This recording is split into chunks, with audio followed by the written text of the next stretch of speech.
नमस्कार मंडळी, मी प्रवीण शंभरकर खेड्यातील मुलगा या यूट्यूब चॅनलवरती तुमचे स्वागत करतो। तर मंडळी, आज आपण शेतकऱ्यांसाठी प्रधानमंत्री किसान सन्मान निधी योजना याच्याबद्दल काही तुमचे प्रश्न असतील किंवा तक्रार करायची आहे तर कोणाला करायची आहे, कुठे करायची आहे, ठीक आहे। सध्या शेतकरी जे आहेत PM किसान सन्मान निधी योजनेच्या 19व्या हप्त्याची वाट पाहत आहेत।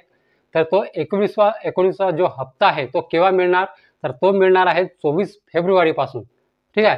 तो मिळणार आहे, तर टेन्शन घ्या नको। पण त्या प्रधानमंत्री किसान सन्मान निधी योजनेबद्दल काही तक्रार असेल किंवा काही प्रश्न असतील तर ते प्रश्न शेतकऱ्यांच्या मनामध्येच राहतात की कोणाकडे सांगायचं, कोणाकडून आपल्याला उत्तर मिळेल, किंवा तक्रार जे काही PM किसान सन्मान निधी योजनेचे काही योजनेबद्दल काही तक्रार असतील तर ते आपण कोणाकडे कराव्यात, तर ही माहिती सगळी आज मी तुम्हाला सांगणार आहे की आपल्याला तक्रार कुठे करायची आहे, ठीक आहे, कशा प्रकारे करायची आहे। तर मंडळी, शेतकऱ्यांसाठी ही एक महत्त्वाचा व्हिडिओ आहे हा, की तक्रार काही प्रश्न असतील किंवा तक्रारी असतील तर तुम्हाला सहज तुम्ही घर बसल्या तुम्हाला करता येणार आहे, ठीक आहे। तर मंडळी, व्हिडिओ शेवटपर्यंत नक्की बघा।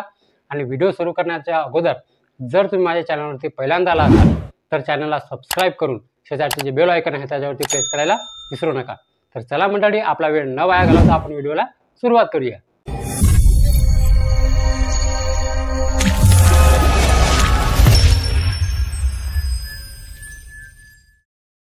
PM किसान सन्मान निधी योजनेच्या 19व्या हप्त्याची सध्या शेतकरी जे आहे ते वाट पाहत आहेत। त्यासाठी शेतकऱ्यांना सोयीस्कर सुविधा उपलब्ध करून देण्यासाठी विविध नवीन पर्याय आणि सुविधा उपलब्ध करून दिल्या जात आहेत।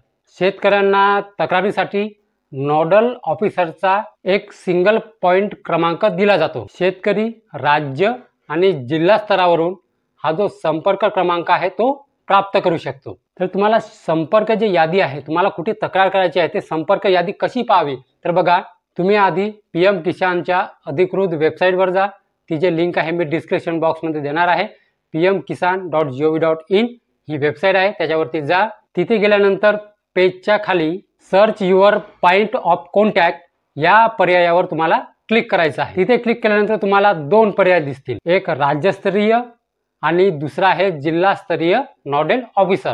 त्याच्यामध्ये तुम्हाला जिल्हास्तरीय नोडल ऑफिसर हा पर्याय तुम्हाला निवडायचा आहे। म्हणजे याला इंग्लिशमध्ये जर पेज उघडला असेल तुम्हाला इंग्लिशमध्ये असं दिसणार, सर्च डिस्ट्रिक्ट नोडल हा पर्याय तुम्हाला निवडायचा आहे। त्यानंतर तुमचा राज्य आणि जिल्हा निवडून तुम्हाला सर्च या बटनावरती तुम्हाला क्लिक करायचं आहे। जर तुम्ही तुमचा जिल्हा जो निवडला आणि सर्च केलं तर तुम्हाला तुमच्या जिल्ह्याची जे नोडल ऑफिसरची यादी आहे ते तुम्हाला दिसणार आहे। आणि त्याच्यामध्ये त्या नोडल ऑफिसरचा संपर्क क्रमांक सुद्धा दिसणार आहे। तहसीलदार, कृषी अधिकारी यांचे संपर्क क्रमांक तेथे असणार आहे। या यादीमध्ये विविध जिल्ह्यांच्या नोडल ऑफिसरची यादी असणार आहे। त्यांच्या सहाय्याने शेतकरी तक्रारींसाठी तुम्ही संपर्क साधू शकता। तर बघा, तुम्हाला जर काही प्रश्न असतील, मी प्रोसेस पण सांगितली आहे कशा प्रकारे तुम्हाला नोडल ऑफिसरचा नंबर काढायचा आहे। तिथे तुम्हाला तहसीलदार, कृषी अधिकारी यांचे तुम्हाला संपर्क क्रमांक दिसणार आहे। तुम्ही तिथे कॉल करून तुम्हाला जे काही तक्रार आहे, काही प्रश्न असतील तुमच्या मनामध्ये ते तुम्हाला त्यांना सांगायचे आहे। तर अशा प्रकारे तुम्ही तक्रार करू शकता किंवा तुमचे जे प्रश्न आहेत त्याची उत्तरे तुम्ही मिळवू शकता, ठीक आहे। तर मंडळी, हीच होती आजची माहिती। तर मंडळी, शेतकऱ्यांसाठी तक्रारींसाठी ही जे पोर्टल आहे अशा प्रकारे तुम्हाला तक्रार करायची आहे। काही प्रश्न असतील ते पण तुम्हाला सांगायचे आहे।